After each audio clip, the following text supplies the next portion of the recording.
पति पत्नी के बीच में झगड़ा या पति पत्नी के बीच में प्रेम, माँ का बेटे के प्रति प्रेम या बेटे के माँ के प्रति प्रेम, या किसी का माता पिता के प्रति श्रद्धा या किसी का माता पिता के प्रति घृणा, इन सारे चीजों को देखोगे तो सारा चीज ही एक सम्मोहन के द्वारा होता है। कोई बच्चा जन्म लिया, उस बच्चे की प्रशंसा करने लग जाते, बार बार माँ के अंदर वो शब्द जाता है, बच्चा बहुत खूबसूरत है, बच्चा बहुत सुंदर है, बच्चा बहुत होशियार है, बच्चा बहुत टैलेंटेड है। बच्चे की प्रशंसा के साथ माँ जुड़ जाती, बच्चा तो आखिर मेरा है ना। माँ आप देखोगे जन्म के समय में उतने सम्मोहित नहीं थे जितने जन्म के बाद सम्मोहित हो गए। आप देखो किसी माँ ने बच्चे को जन्म दिया और बच्चे मर गए तो ज्यादा चीख पुकार नहीं करती, लेकिन वही बच्चा जब 10 दिन का होकर मरे तो थोड़ा चीख पुकार करती, वही बच्चा 20 दिन का होकर मरे तब थोड़ा ज्यादा चीख पुकार करती, वही बच्चा 6 महीने के बाद मरे तो और ज्यादा शोर शराबा मां करती, लेकिन वही बच्चा 10 साल के बाद मरे तो और ज्यादा चीख पुकार करती। क्या कारण? यदि सिर्फ मां का बच्चे के प्रति प्रेम ही हो तो फिर बच्चा तो जो गर्भ में मरे तो भी बात वही है। कई मां तो गर्भपात करा लेती है जाकर, नहीं मुझे अभी बच्चे नहीं चाहिए, इसका मतलब बच्चे में उसका कोई स्नेह नहीं। जो कहा जाता है मां के बच्चे के प्रति स्नेह होता है वो तो है नहीं। गर्भपात करा लिया, नहीं पेट में है तो भी वह मां तो है, और जब जन्म देते हुए यदि बच्चे मर जाए तो भी मां तो ही है, कुछ भी नहीं रोती है, सब ढाढ़स देते, कोई बात नहीं ठीक है दूसरे बच्चे हो जाएंगे, वो मां आ जाती। लेकिन जब 2 दिन का बच्चे हो जाता है तो कई लोग प्रशंसा करने लगते हैं, हाँ बच्चा बहुत अच्छा है, बच्चा बहुत अच्छा है, बच्चा बहुत अच्छा है। ये रिपीट होता है, माँ के कान के रास्ते जाता है तो ब्रेन जो है उसको स्वीकार कर लेता है, हाँ बच्चा बहुत अच्छा है, बच्चा बहुत अच्छा है, और इस तरीके से माँ बच्चे में सम्मोहित होती चली जाती। तो किसी बच्चे की माँ को मनचला इंप्रेस करने के लिए यदि उसकी प्रशंसा करे, माँ की ही प्रशंसा करे, तो फिर मनचला के हाथ कुछ नहीं लगता। इसलिए फिर मनचला ने फॉर्मूला ढूंढ लिया वैज्ञानिक ढंग से, मां की प्रशंसा ना करो, बच्चे की प्रशंसा करो। अब जो वह कहेगा वही उसकी मां करेगी। और इतना भान होता है, आप जब किसी कार्य को करोगे सम्मोहित होगे तो यह आपको बार बार लगेगा, यह आपके अंदर लगेगा, यह सही है यह गलत है। आपके मन के तल में, आपके बुद्धि के तल में यह बात बैठा हुआ है, किसी भी कार्य को करोगे हाँ यह ठीक है और यह गलत है, लेकिन सम्मोहित होकर आप करते चले जाते। इसलिए जब मां किसी पर पुरुष के साथ सोने के लिए जाती है बच्चे के प्रशंसा में, तो इस बात को जानती है कि हाँ यह गलत है,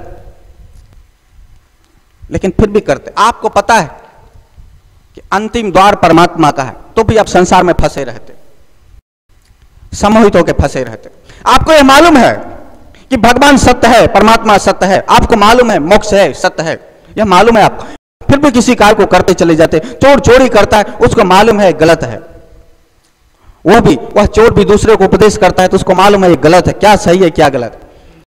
कोई सिगरेट बीड़ी पीने वाले को मालूम है ये गलत है क्या सही, इसलिए जब उस दूसरे को समझाता है तो बोलता है देखो ये भाई गलत है, हम कर रहे हैं। तो सबको मालूम है कि आप क्या कर रहे हैं क्या नहीं कर रहे, सही गलत का पता है। ये सही गलत, सत्य असत्य ये बेहोश नहीं होता। सत्य असत्य, अच्छा बुरा, जिसको आप समझते हो कि क्या करना चाहिए क्या नहीं करना चाहिए, यह अंदर है, यह कभी बेहोश नहीं होता, यह आपको जागरूक करता रहता है। यानी प्रकृति में एक सिस्टम है, यदि आप सम्मोहन पर विजय प्राप्त कर लो तो आप सही करोगे, लेकिन सम्मोहन पर विजय प्राप्त नहीं करते, आप जानते हो सही है और ये गलत, फिर भी वो करते चले जाते हो सम्मोहन के द्वारा। इसलिए जब कोई व्यक्ति किसी को सम्मोहित करता है तो उसको मालूम है यह क्या गलत है और क्या सही है, फिर भी वह करता चला जाता है। जब कहता है उठ, कोई सम्मोहित करता बोलता है उठ तो उठ जाता है, जब कोई सम्मोहित करता कहता है बैठ तो बैठ जाता है, लेकिन वो अंदर से जानता है बैठना है कि नहीं बैठना है, वो जो कह रहा है हम गलत कर रहे हैं, हमें ये नहीं करना चाहिए, वो मालूम है, फिर भी करता चला जाता है। उसी प्रकार से आप सारे कार्य को करते चले जाते हैं, आपको मालूम है ये नहीं करना, आपको मालूम है रिश्वत लेना गलत, तो भी आप सम्मोहित होकर रिश्वत लेते चले जाते। आपको मालूम है किसी की हत्या करना गलत, फिर भी आप हत्या करते हो। आपको मालूम है चोरी करना गलत है, फिर भी आप चोरी करते हो। आपको मालूम है लड़ना झगड़ना गलत है, तो भी आप लड़ते झगड़ते हो। यह अंदर से मालूम है, इसलिए उस मां को मालूम है कि यह गलत है पर पुरुष के साथ शारीरिक संबंध बनाना, तो भी बच्चे की प्रशंसा हुई, सम्मोहित हुई और सम्मोहन के द्वारा शारीरिक संबंध को बनाती। वही बच्चा धीरे धीरे धीरे धीरे जैसे बड़ा होने लगता है तो उसकी खुशियां, उसका सुख, मां को अपना सुख और अपना दुख लगने लगता है। बच्चे दुखी है तो माँ को दुख होता है, बच्चे सुखी है तो माँ को सुख मिलता है। आपने देखा होगा कभी कभी कोई पुतला का कोई जादू दिखाता है और किसी को सम्मोहित करता है बार बार कि तुम्हारा प्राण यहां है, मैं यहां जो करूंगा वो होगा। वो पहले सम्मोहित करता है, वही सम्मोहन का प्रक्रिया जो बार बार रिपीट कर करके, तो पहले सम्मोहित करता है। तो आप देखोगे पुतला कपड़े का बना हुआ है, उसमें कोई सुई को घुसेड़ता है तो उसको लगता है कि मुझे कोई सुई घुसेड़ रहा है, उसको घुसेड़ा उधर लगा। इसलिए जब कोई किसी व्यक्ति से सम्मोहित होता है तो उसको कष्ट होगा, उसको कष्ट होने लग जाता है। इसलिए बच्चे गिरे पड़े कुछ भी हो तो माँ को कलेजा आह भर पड़ती, आह ओहो ऐसा कर पड़ती। बच्चे को सुख मिले तो इसे लगता है, बच्चे को दुख मिले तो माँ को दुख होता है। लेकिन बच्चे जैसे जैसे धीरे धीरे बड़े होने लगते तो माँ को लगता है ये सुख को भोगे, तो सुख को भोगे का मतलब इसका परम सुख जो होगा यह विवाह होगा। इसलिए अक्सर माँ बच्चे को शादीशुदा जीवन ही व्यतीत करने के लिए प्रेरित करती है। अक्सर माँ कहे कि बच्चे शादी कर, अविवाहित ना रहे। कोई माँ नहीं सोचे कि उसका बच्चा अविवाहित रहे, शादी कर ले, नेता बने अभिनेता बने। वो कहे नहीं, तो सबसे ज्यादा जोर यदि किसी माँ का रहता है तो शादी पर ही रहता, विवाह पर ही रहता। नौकरी से धंधा से सबसे ज्यादा जोर रहेगा उस पर विवाह का, और नौकरी भी प्रोसेस रहेगा तो उसके पीछे यही रहेगा, हाँ विवाह का। अब जब आप देखोगे बच्चे का विवाह करा दी, माँ सबसे ज्यादा खुश रहती विवाह के समय, बहुत गीत गाती है, बहुत नाचती है, हाँ उसका बेटे का विवाह हो रहा है, बेटे का विवाह हो रहा है, बेटे का विवाह हो रहा है। अब बेटे का विवाह हुआ और अपने हाथ से उसके जो सुहाग रात का जो सेज होता है वो पूरा अपने हाथों से सजाती, 4 स्त्रियों को मिलकर। आप सोचो वह माँ क्या करने के लिए जा रही। एक माँ अपने बेटे के लिए सुहाग रात की सेज स्वयं सजा रही, खाटला किधर हो, यानी कि पलंग कहां पे रखा जाए, गाटला कैसे हो, फूल कौन सा लगाया जाए, इत्र कौन सा छिड़का जाए, सबसे ज्यादा फोकस माँ का रहता है। माँ उसको ज्यादा सजा के रखती। अब माँ को नहीं मालूम है कि क्या होने वाला, माँ को नहीं मालूम है कि बेटा बहू के साथ पत्नी के साथ क्या करने वाला है। वही जो कर चुकी है वही कराने के लिए उसको पूरा वही उसकी ही पूरी तैयारी कर रही है एक माँ। पूरा सेट तैयार कर दिया गया और फिर बेटे को घर के अंदर भेज दिया जाता है। कहीं बेटा कहीं उलझा हो तो माँ ही याद दिलाती, बेटा जाओ बहू इंतजार कर रही होगी, जाओ। बहू इंतजार कर रही का क्या मतलब, बाहर भी तो मिल सकता है, अंदर जाओ। अंदर इंतजार करने का मतलब क्या, किस लिए बेटा को भेज रही, शारीरिक संबंध बनाने के लिए। और देखोगे कि जब शारीरिक संबंध बेटा बनाए रात में और सुबह बहू के कुछ लक्षण दिखे तो संपूर्ण घर में सबसे ज्यादा प्रसन्नता मां को होती। मां यही देखती है सुबह सुबह बहू कैसा चल रही, बहू के कमर कैसे लचक रहे। यानी शारीरिक संबंध बनाने के बाद एक लड़की के अंदर क्या क्या लक्षण होता है। पूरी रात कोई लड़की यदि शारीरिक लक्षण बनाए तो उसमें क्या लक्षण आता है। पुरुष यदि शारीरिक संबंध बनाए पूरी रात तो सुबह जब उठे सोकर तो उसके शरीर में क्या क्या लक्षण आए, शारीरिक लक्षण आए, यह सब लक्षण मां ज्यादा देखती, मां ज्यादा गौर करती कि हाँ बेटा कैसा चल के आ रहा है। और वह लक्षण मिल जाता है तो शारीरिक संबंध तो एक लड़की लड़का ने बनाया, पति पत्नी ने बना, लेकिन सबसे ज्यादा प्रसन्नता मां को होती है। वो फूले नहीं समाती, उस दिन मिठाई और बांटती, बहू को बहुत प्रेम करती, बेटा को बहुत प्रेम करती, बहू को दिलो जान से मानती। इसलिए देखोगे जब शादी होकर कोई भी नई नवेली दुल्हन आए सबसे ज्यादा प्रेम सासू मां करती, जब नहीं आए। लेकिन कुछ दिन व्यतीत होता है तो वहां एक नया क्रांति का जन्म हो जाता है, क्योंकि बेटा ज्यादातर पत्नी के साथ रहने लगा। अब रात को 12 घंटा 10 घंटा जो है बेड पर वो तो रहना ठीक है, फिर जो जो काम मां करती थी वो पत्नी करने लगे। यानी टोटल जो टाइम का शेयर होने लगा वह मां के साथ कम और पत्नी के साथ ज्यादा होने लगा। मां पहले बेटे को भोजन कराती थी, मां कपड़े लेकर आती थी, मां जूते लेकर आती थी, मां जूते में पॉलिश करवाती थी, मां टाई ठीक कर देती थी, मां उसके हेयर स्टाइल को ठीक करती थी। मां बार बार कहती देख बेटा ये कपड़े पहन, देख बेटा ये ठीक नहीं, ये कहां घूम रहा है, कहां क्या कर रहा है। ये सारा चीज अब पत्नी करने लग गई। जो जो माँ करती थी, नाश्ता कराना, चाय पिलाना, भोजन कराना, जो जो माँ करती थी सब पत्नी करने लगे। जब बेटा कहीं बाहर गया हो और वापस घर पे आए तो माँ पूछती थी, बेटा कहाँ गया था, देरी मत किया करो। अब वो सारे चीज को पत्नी करने लगी। इसलिए देखो, जिस चीज के लिए आप सम्मोहित हो जाओगे वो चीज आपके पास रहे, बड़े आप शांत शांत रहोगे। और जब वो वस्तु आपसे दूर कर दिया जाए तो आप पागल हो जाओ। सम्मोहन में यही होता है, आपको वहां तक पहुंचना है, वो वस्तु आपका है, आप वहां तक जाओ तो आप वहां तक चल पड़ते जो सामने, और उस चीज को छुपा लिया जाए तो आप बेचैन हो जाते, पागल हो जाते, लड़ने मारने को तैयार हो जाते। तो जिससे वो सम्मोहित थी, अब उसका सम्मोहन जो था वहां से छीना जा रहा था। यानी बेटा से सम्मोहित थी, बेटा उसको लगा अब छीना जा रहा है, अब बेटे के बगैर वो अब जी नहीं सकती। हाँ ठीक है, शारीरिक संबंध बनाया, ठीक है, बेटा तो मेरा ही है।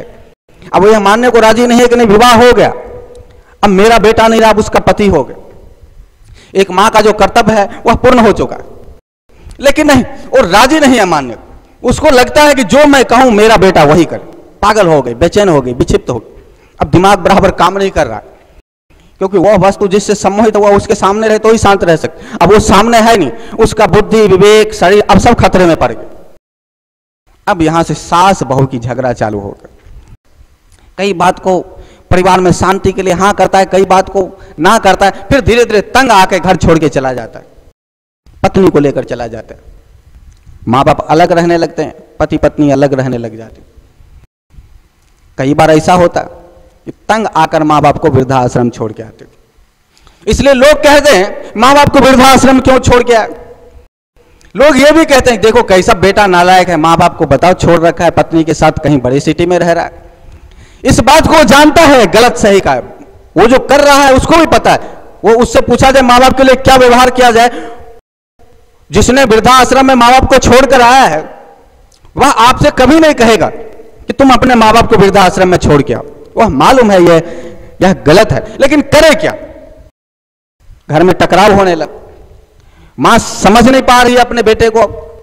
मां को लगता है बेटा बदल गया है, और जब बेटा बदल गया, टकराव हुआ, अब बेटा इस बात को समझ नहीं पाता कि क्या किया जाए, क्योंकि बेटा इस बात को कैसे समझे। पति कह रहा है, इधर मां कह रही है, उधर पत्नी कह रही है, इसकी माने उसकी माने, किसकी माने क्या माने। मां को ऐसा लगता है जैसे उसके कलेजे के टुकड़े को उसके बहू ने छीन लिया है। मां को ऐसा लगता है जैसे उसके आंखों के तारा को उसके बहू ने छीन लिया, पर यह असंभव। बहू आंखें के तारा को कभी छीन नहीं सकती। क्या आपने सुना है कि पति पत्नी में कभी प्रेम हो? पति पत्नी में प्रेम हो तो फिर पति पत्नी क्यों, फिर पति पत्नी कैसा? संभव ही नहीं है कि दुनिया के किसी भी पति पत्नी में प्रेम हो।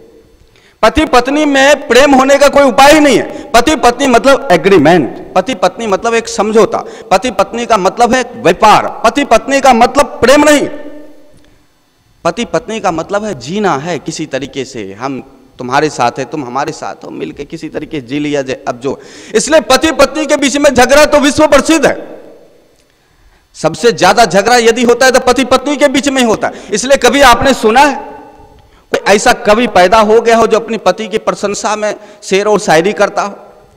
कभी ऐसा आपने सुना है कि कोई ऐसा कवि पैदा हो गया हो जो अपने पत्नी के मुखारविंद को देखकर और कविता बोलना चालू कर दिया हो? कभी आपने ऐसा सुना है कि पत्नी को देखकर किसी ने कोई किताब कविताओं का लिख दिया हो? नहीं, दूसरे के लिए लिखा जाता है। रामचरितमानस में भी जब देखोगे आप तो रामचरितमानस में बहुत कुछ लिखा है, लेकिन सबसे ज्यादा लिखा है प्रेम प्रसंग का, सबसे ज्यादा सुंदरता के विषय में लिखा गया, सबसे ज्यादा सीता किस रूप में दिखती है, कैसी दिखती है, सीता का विवाह आदि में क्या क्या होता है, यह सबसे ज्यादा लिखा गया। इसको लिखने वाला कवि तुलसीदास। तुलसीदास ने सीता के विवाह के विषय में, राम के विवाह के विषय में तो खूब लिखा, पर अपने विवाह के विषय में कुछ नहीं लिख पाए, अपनी पत्नी के विषय में कुछ ना लिख पाए, दूसरे की बीवी के लिए बहुत कुछ लिख दिया। ठीक उसी प्रकार से कवि दूसरे की बीवी को देखे, कहीं लड़की को देखे, कोई औरत जा रही उसको देखे, तो इनका कविता तो फूट पड़ता है। इनका कविता तो ऐसा फूट पड़ता है जैसे अभी अभी कोई हिमालय से कोई नया झरना निकला हो। इनका कविता तो ऐसे फूट पड़ता है जैसे हाँ एक साथ सावन भादों का ऋतु आ गया हो। इनका कविता तो ऐसे फूट पाता है जैसे कि वसंत ऋतु में सभी फूल एक साथ अंगड़ाई ले लिया, लेकिन अपनी पत्नी को देखते एक साथ ऐसा लगता है कि वसंत ऋतु ही गायब हो गया। अपनी पत्नी को देखकर इनको ऐसा लगता है जैसे कि पृथ्वी पर फिर ये सावन भादो आता ही नहीं होगा।